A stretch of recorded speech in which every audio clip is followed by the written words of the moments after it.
Hello everyone, I am Tacet, and today I'm going to be reading Chapter 2 of the Three Dragons Lorekeeper series. This is a series that started up last week on this YouTube channel where we read canon lore of Gems of War. Or should I say, Gems of Lore! This is why I don't write dialogue scripts for what I say during videos. Anyways, if you want to hear the previous chapter for the context on this one, the playlist will be in the eye icon in the top right corner, as well as in the description. Also, in the description will be a link to the original text that we will be reading from today. It is highly advised to read or listen to the previous chapter, as this chapter may make slightly less sense if you don't prior. As far as a quick summary for Chapter 1 from last week, Medea ended up getting a prophecy that read, "The dragon that was, the dragon that is, and the dragon that yet will be." So she ended up getting that prophecy. Something about the mother in capital letters, or, mother capitalized, was also mentioned, which I believe was slightly explained in the game itself, though this lore has yet to actually explain it. Nowhere in Chapter 1 really made too much of an explanation on it. Other than that, at the end of the first chapter, Medea ended up sending out 3 Tacets.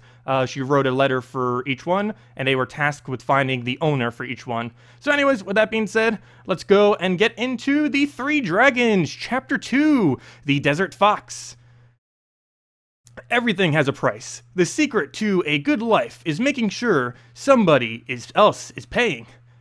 Leonine proverb. Amira sat high on the walls of Leothasa, one leg dangling idly over the ledge. She closed her eyes and let the nighttime sounds wash over her. On one side was the desert. She could hear the chittering calls of insects as they crawled out of their burrows, looking for food.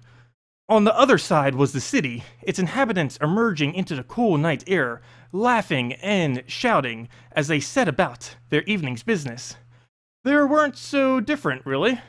Apart from the smell, the desert smelled hot, dry, clean, and hungry. Leothasa, on the other hand, smelled like food, sweat, toil, and three-day dead camels, all rolled into one cheap kebab. And, as far as smells went, today was a good day. Eep! Some strange insect chirped in her ear. She casually swatted it away and heard a satisfying crack as it bounced off the guard tower nearby. Which world was hers? The city? Or the open spaces?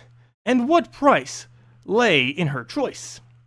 Picking either cheap kebabs or adventure might sound like an easy decision, but she'd been hungry before, and the only thing worse than a cheap kebab was no kebab at all.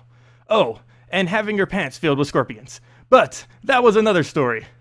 Lately, her story had all been about Emperor Corvash. Well, the late Emperor Corvash. Most people thought he was dead, but Amira knew better.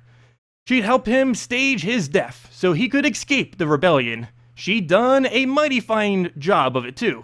The blood spatter was a morbid work of art. It looked like somebody took a half-dozen pig's bladders, filled them with blood, and then played kickball in spiked boots all over the throne room. That wasn't too far from the truth.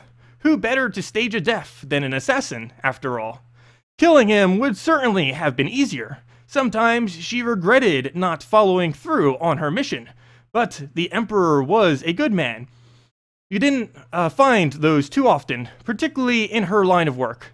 She'd never allowed a target to live before, and she hoped she'd never do so again. There was a price to disobedience. Had she actually killed Corvash, she could have just walked away with a bag full of gold. Sparing his life tied her to him in some strange manner. Oh, not that manner. She liked her lovers with a lot more body hair and much sharper teeth. Allowing the Emperor to live trapped her in the city for a number of reasons. And she didn't know if he was even in the city any longer. She sighed. There were games being played in the Leonine court, and by virtue of the fact she held a secret, she'd become part of them. And what had the rebellion achieved? Precisely nothing. A new regent sat upon the lion throne, But the smelly people below her still went about their smelly business, as they'd had done for centuries. Eep! The annoying insect came back, and she swatted at it 2 or 3 more times before she connected. How did she even get there? Amira was one of the wargear, the wolf folk of the northern woods. Like most females of her species, she was more fox-like than wolf-like. Her mother and father had run with the Sea Dogs, a band of mercenaries and pirates based out of Blackhawk. It wasn't exactly a conventional upbringing, but it gave her a unique set of skills, which included stabbing, hiding, stabbing, tying knots, and a little more stabbing. When both her parents were killed by a sword's edge privateer, the stabbing and hiding parts had come in handy as she worked her way from place to place, eking out a living, until her skills had landed her a role in the Sisters of Shadow. She was still trying to find a use for tying knots, but she'd learned to be patient. After she joined the Sisterhood, it was all about the stabbing though. She gradually worked her way up to be the right hand of the Mother of Shadows, and now she wasn't sure she could look the Mother in the face again. The Leonine court might not know Amira had spared the Emperor's life, but the Mother certainly did. It was another thing that kept her here. Eep! The insect announced, louder this time. Amira opened her eyes and found herself looking right into the face of a tiny daemon. Quick as a flash, a dagger appeared in her hand and sliced the creatures neatly in two. It let out suddenly, sudden truncated, wait, what? It let out a suddenly truncated ee, followed by 2 short splots as it fell to the ground. Twice. A neatly rolled and sealed letter fell softly down after it, and Amira reached out to pick it up. It read, "To the dragon that will be." Great. Now she was collecting mail for the late Emperor Corvash too. A few hours later, Amira waited patiently in the shadows of the narrow alleyway. Nearby, she could hear the thin, reedy wail of a snake charmer softly coaxing his sand cobra out of small basket. It was all a ruse, she knew. The snake was reacting to the movement of the flute, not the sound, and it was probably had its mouth sewn shut anyways. It was a cruel practice. If she hadn't been on important business, she might have stabbed the snake charmer somewhere soft just to teach him a lesson or two. She turned her attention back to the alleyway. Slippered footsteps were approaching. A man came into view, wearing a red jacket over expensive robes. He had a regal bearing and was middle-aged, old enough to have a little gray peppered in his neat, trimmed beard, but young enough to still be filled with ambition. He moved with a certain stealthy grace, like somebody accustomed to late-night meetings, such as this one. A jeweled turban bobbed on his head. As he looked around, eyes shifting rapidly back and forth, Amira stepped into view. "Amira!" he said softly, eyes locking onto her, though she noted an edge to his voice. "You startled me." "Vizier," Amira smiled. "Thank you for coming." "For you," the man spread his hands. "Anything you saved our mutual friend's life, after all." Amira looked Vizier up and down. He was previously the vizier to the Emperor, and was now the vizier to the regent. Somehow, he'd managed to keep his head on his shoulders when other heads were all rolling around the palace like drunken dwarves at an alafest. Honorable man, or sly politician, it was hard to tell in this city. He certainly knew Corvash was alive, and seemed to have kept the secret, but few in the Tacet could be trusted. Most of the nobles here would trade their mother for a free camel ride. I need to find the or our mutual friend. Amira finally spoke. Do you know where he is? Vizier considered her request. I know where he is not. He is not in this city.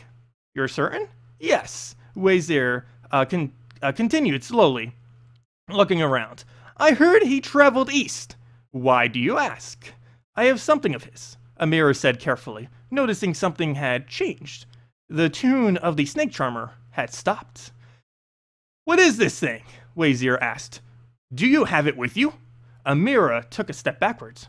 Oh, my apologies, Vizier said softly, raising his hands in a placating gesture. I did not intend to alarm you. If I seem in a hurry, it is just there's a business I have early tomorrow. The old gods threaten the kingdom's western borders, and a vizier's work is never done. He smiled, but he looked about as sincere as a rat promising to guard a cheese shop. Amira began to step back into the shadows, and it was then that everything began to happen. A gap-toothed man, wearing a snake charmer's tunic, lunged from her right. She easily spun away from his curved dagger and slipped behind him, her own dagger quickly jumping into her hand and pressing against the man's throat. Vizier let out a squawk like a frightened parrot and stumbled backwards, tripping on his robe. His turban bounced away into the darkness. Call off your goons, Amira said sharply, or Snake Eyes here gets it, and you're next. Amira, Vizier pleaded, I didn't know anything about this. It was not me. You must believe, please. Amira looked carefully at the Vizier. He appeared as startled as she was. That was the problem in this city. Everybody had an angle. You couldn't know who to trust. Please, Amira, I just want to help, Vizier pleaded. Tell me what you have. Perhaps I can help you. I promise. On the life of my mother and father. I mean you no harm. Amira shook her head. It's just a letter, no big deal. And with that, she pushed the snake charmer away, jumped, caught hold of a ledge, and swung up onto a roof and was gone. Behind her, Vizier stood up. He retrieved his turban, dusted off his robes, then looked around. After her, he said. Get that letter. And 3 dark shapes moved off down the alleyway. Amira stood on the walls of Leothasa once again, looking out over the desert towards the east, where Vizier had said the Emperor might be. This time her eyes were open. It seemed as if her decision had been made for her. Adventure it was! Kebabs were overrated anyways. But anyways, that will conclude Chapter 2 of this series. Of course, Chapter 3 will be next week, next Tuesday. If you still have any other questions or anything you want me to change with this format, feel free to do so. I've been trying to improve. I did look up the pronunciations of some words. Probably still messed plenty of them up, but over time, hopefully, we will get better at this. But anyways, guys, thank you all so much for watching. Leave a like if you enjoyed. Playlist will be down below and everything if you want to check the other ones. Thank you so much for watching, and have a wonderful day, everyone. Goodbye!